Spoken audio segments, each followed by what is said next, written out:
은혜 받으신 하나님 말씀은 창세기 4장 1절로 8절입니다. 본죄와 자범죄에 대해서 오늘 말씀을 나누려고 합니다. 본죄를 다른 말로 뭐라고 그랬냐? 성품죄라고 그러고요. 자범죄를 다른 말로 뭐라고 그랬냐면 품행죄라고 그렇게 표현을 합니다. 자범죄는요, 죄가 외부로 표현된 행동을 말하고 있습니다. 하나님의 법을 외부로 드러나게 범하는 것을 자범죄라고 표현을 합니다. 본죄는요, 죄의 그 행동은 드러나지 않았어요. 그런데 그 죄의 행동이 안에서 되는 것들이에요. 내 마음, 내 생각, 이것들이 하나님의 법을 어긋나게 하고 하나님의 일을 그르치게 하고 하나님의 뜻대로 하지 않으려고 하는 그 마음들이 내 안에 들어있는 걸 본죄라고 그럽니다. 자범죄는 그대로 드러난 거예요. 아이, 저 미와 아벨이 그냥 돌을 펴 죽이는 것처럼 가인이. 이건 자범죄, 본죄와 자범죄를 동시한 거고, 행동을 안 해서 바리새인들이 그걸 철저하게 훈련한 거 아니에요. 속에서는 탐욕과 음욕과 정욕과 세상에 그 어떤 것들 다 있어서 겉으로는 하하하 이랬다는 거 아니에요. 하나님의 법을 어긋나는 일들, 내 마음속에서 막 풀떡풀떡거리면서 시기, 질투, 미움, 두 마음들이 자꾸 일어나는 것, 이것입니다. 오늘 가인의 예를 한번 보겠습니다. 하나님께 각각 제사를 드려요. 그러니까 아벨의 제사는 하나님이 받으시고 가인의 제사는 안 받습니다. 근데요, 가인이 내가 형인데 분해서 막 어쩔 줄 몰라 합니다. 믿음의 사람이라면 내가 뭐 잘못했나? 한번 따라합니다. 나를 돌아버리라. 예. 내가 지금 내가 지금 뭐 잘못된 거 아니야? 나를 돌아봐야 되는 거예요. 그런데 가인은 안색이 변해버렸어요. 하나님이 지적해요. 오늘 본문 말씀에 6절 7절에 가인의 안색이 변하는 것을 지적을 합니다. 너 안색이 왜 변하니? 여러분들, 하나님께서 우리들에게도 지금도 동일하게 이렇게 하시는 것 같아요. 여러 가지 상황과 여러 가지 현실과 처지와 여러 가지들을 보면 내가 지금 아벨과 같은 존재로서 하나님께 나가는 자인지 가인과 같은 존재로서 내가 왜 이러지? 그걸 시기 질투하는 것 반면 가인의 그 다른 면이 믿음이 있었다면 이랬을 겁니다. 자기를 돌아봤을 것입니다. 믿음이 없어서 자기를 돌아보지 않습니다. 가인이 안색이 변한 이유가 있습니다. 하나님과의 관계가 실패했기 때문입니다. 우리 제가 일하면서 이야기하는 사람 슥 지나가면서 들어올 때부터 화가 나 있는 사람이 있어. 그냥 얼굴에 화가 가득 차 있는 사람이 있어. 들어오면서부터 아무것도 안 했어. 근데 들어오면서부터 화가 나 있는 사람이 있는 거예요. 그게 뭘까요? 가인 같은 사람이에요. 가인과 같은 사람. 속에 분노, 속에 그 억울함, 속에 그 피해망상, 그런 것이 가득 찬 사람들이에요. 근데 원인이 뭐냐면 하나님과의 관계가 실패해서 그래요. 구체적으로 가인이 하나님과의 관계가 실패한 이유는 믿음으로 하나님과 관계를 맺지 않아서 그래요. 한번 따라합니다. 믿음으로 하나님과 관계를 맺으리라. 여러분들이 이것이 진정으로 여러분 신앙의 자존심이 되어야 됩니다. 가인이 결정적으로 실패한 건 믿음 없이 하나님께 예물을 드린 거고, 믿음 없이 하나님께 나간 거고, 믿음 없이 하나님 앞에 관계를 맺으려고 한 것이 실패한 거예요.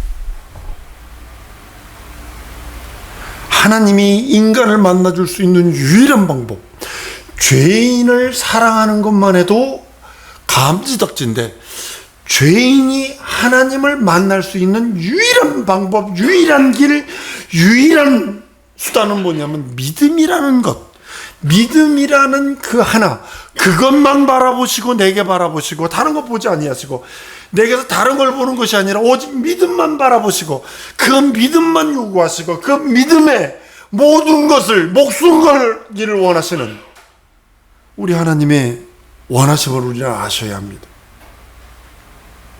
인간이 하나님과의 만남은 절대적으로 매개체가 뭐냐면 믿음입니다. 가인은 근데 이 믿음으로 하나님을 앞에 나가지도 아니었고 헌물을 드리지도 않았고 예물을 드리지도 않았고 하나님 앞에 관계 맺으려는 건 믿음으로 하지 아니하고 그 어떤 것으로 하려고 합니다.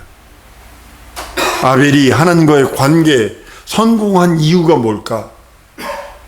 제사 한번 드리고 나서 제사를 연락시킨 다음에 돌에 맞아 죽습니다. 그는 아벨의 그 모든 것은 끝나버렸습니다. 근데요, 아벨은 믿음으로 하나님께 나갑니다. 한 번 더 따라하십니다. 믿음으로 하나님께 나가리라. 여러분의 모든 것들은 버려버리고 벗어버리고 오직 믿음으로, 예수 믿는 믿음으로, 예수께서 나에게 주신 그 하나님의 영원한 말씀의 믿음, 그 믿음으로만 하나님께 나가는 거예요. 그 믿음으로 하나님께 나간 아벨을 하나님께서는 받아주세요. 기뻐하세요. 어쩔 줄 몰라 하세요. 그러나 가인은 그 믿음을 버려버리고 다른 것으로, 자기 신념이겠죠, 자기 확신이겠죠, 아니면 어떤 형식과 어떤 룰에 의해서 하나님께 나갔을지도 모르죠. 우리뿐이 없는데 뭐 라고 하면서 나가진 않았을까요? 아담과 이브와 카인과 아벨 4명뿐이 없으니까, 에덴 동산 거기서 쫓겨났지만. 가인이 하나님과의 관계에서 실패한 까닭은 하나님 앞에 나갈 때 가인은 믿음으로 나가지 않았어요. 우리도 마찬가지입니다. 예배를 믿음으로 나오지 아니하면 실패하는 겁니다. 예배 구경꾼이요, 예배 보러 왔죠. 의원아 병 고쳐라, 어디 구원해봐나, 내 지옥 같은 이 삶에서, 내 현실과 내 상황에서 어디 한번 고쳐봐. 그건 재앙입니다. 하나님은 나와의 관계를 맺을 때, 사람과의 관계를 맺을 때 믿음을 가장 중심으로, 가장 귀중하고 가장 소중하고 그것 아니면 안 되는 것으로 믿음을 주셨어요. 히브리서 11장 6절에 믿음이 없이는 기쁘시게 못하는, 하나님께 나가는 데는 반드시 그가 계신 것과 또한 그가 자기를 찾는 자에게 상 주심을 이심을 믿어야 할지니라 라고 말씀을 하십니다. 간이 분하여서 얼굴색이 안색이 변합니다. 왜냐하면 하나님께 나가는데 실패했거든요. 하나님께 나가는 것을 실패한 사람은 무엇을 하는 줄 아십니까? 원불교하게 되었어요. 얼굴에 분노가 차 있어요. 짜증이 차 있어요. 한번 따라하십시다. 믿음으로 감사하리라. 어떤 분이 저에게 그러시더군요. 지금 구원의 감격 때문에, 속죄의 그 은혜 때문에, 내세의 그 소망 때문에 눈물이 나서 어쩔 줄 몰라 합니다. 목사님 얼마 따라 감사했더니 그 간증을 들었을 때요, 괜히 눈물이 핑 돌더라고요. 하나님이 그렇게 또 보증해 주셨구나. 하나님께 나갈 때 믿음으로 나가지 아니하고 자기 열심으로 나가는 자는 망합니다. 그건 지성들이 있는 겁니다. 정원수 새벽에 물 떠다놓고 정원수 떠다놓고 손바닥 뒤지는 거예요. 똑같은 거예요. 다시 한번 더 따라합니다. 하나님 앞에 믿음으로 나가리라. 예, 믿음으로 나가는 거예요. 다른 걸로는 안 됩니다. 하나님은 믿음 있는 자를 찾으시고 여러분의 열심으로는 세상 일 하세요. 그러면 성공할 수 있어요. 그러나 하나님께는 오직 믿음으로만 나가는 거예요. 하나님께서는 안색이 변한 가인의 모습을 보고 말씀을 합니다. 내가 선한 일을 행한다면 어찌 낯을 못 들겠니? 선을 행치 아니하면 죄가 문 앞에 엎드러지느니라. 죄의 소원은 내게 있으나 너는 죄를 다스리라 라고 콕 집어서, 아주 콕 집어가지고 얘기까지 해줬는데 죄를 다스리지 못할 동생을 배죽입니다. 죄의 소원은 죄를 짓고자 하려고 하는 마음입니다. 그걸 번제라고 표현하는 겁니다. 내 속에서 있어요. 저 밑에, 아주 저 밑에 있어요. 죄를 다스릴지니라. 하나님께서 우리들에게 죄를 다스릴 수 있는 능력을 예수 보혈을 주셨어요. 예수 보혈로 죄를 다스리라. 시작. 죄를 다스리라. 다시요. 예수 보혈로 죄를 다스리라. 시작. 예. 죄를 다스릴 수 있는 능력은 오직 예수 보혈뿐이 없어요.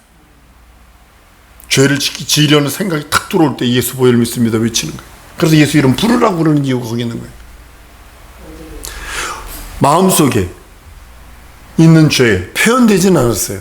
자범죄로 드러나진 않았어요. 근데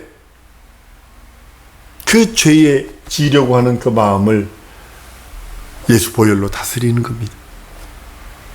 가인은 본죄를 다스리지 못했어요. 그 본죄 때문에 자범죄로 죄를 짓고 마는 겁니다. 가장 큰 힘든 것이 뭐냐면 먼저 사람부터 먼저 자범죄로 행동을 하도록 하지 않습니다. 먼저 본죄가 있어서 마음속에 있는 그 죄가 아주 그냥 충만하게 하게 만들어요. 그게 왕성하게 만들어서 자범죄는 열매를 따먹는 것 같은 거예요. 죄의 본죄의 열매가 자범죄. 자범죄는 본죄로 말미암는 것이고 본죄는 하나님과의 관계에 실패했기 때문에 발생한 겁니다. 믿음으로 하나님께 나가지 않은 그 어떤 것들 본죄입니다. 가인이 아벨을 미워하고 질투한 것은 하나님과의 관계가 단절됐기 때문이에요. 여러분, 하나님과의 관계가 단절이 되면요 본죄일 뿐이었거든요. 죄뿐이 안 났거든요. 그러니까 육체의 정욕, 안목의 정욕, 이생의 자랑이 물밀듯 들어옵니다. 물밀듯. 막아주는 댐이 없어. 막아주는 방파제가 없어. 해변 파도 치는 데가 보면 이 다리 3개짜리 달린 콘크리트 수십 톤씩 되는 걸 갖다 막 바다 치는 데도 막 갖다 놓는다고요. 그 이유가 뭐냐면 파도가 거기서 3갈래로 쪼개지도록. 그래서 파도의 그 힘이 얼마나 무서운지, 무슨 태풍 왔을 때 그게 보통 10톤 정도 되는 건데 그거를 어디까지 올려놨냐면 한 200m를 날려버렸어요. 200m를. 불난 자리는 자리가 있어도 옛말에 물난 자리는 자리가 없어요. 저희가 양평 살 적에 그 70 몇 년도 그 대홍수가 있었어요. 어마어마한 홍수입니다. 우리 기와 집은 양반이에요. 아주 인사성이 밝아요. 처마까지 물이 딱 차면요 집이 붕 들려. 그리고 한 바퀴 삥 돌아. 그래 동네 어른들이 산에 가서 그래, 야, 저 집 주인한테 인사하고 나간다. 그러고 빙 돌더니 진짜로 360도로 돌아요. 그러더니 쑥 떠내려가. 그래서 어른들이 뭐라 그래, 저 집 주인한테 인사하고 나간다고 이제 표현을 해요. 물난 자리 가보세요. 뻘만 있지 아무것도 없어요. 근데요, 여러분들, 예수 보혈 없고 예수 이름 없으면요 본죄만 남잖아요. 방파제가 없어져 버린 거예요. 죄라고 하는 파도가 나를 가만 내버려두겠느냐는 거죠.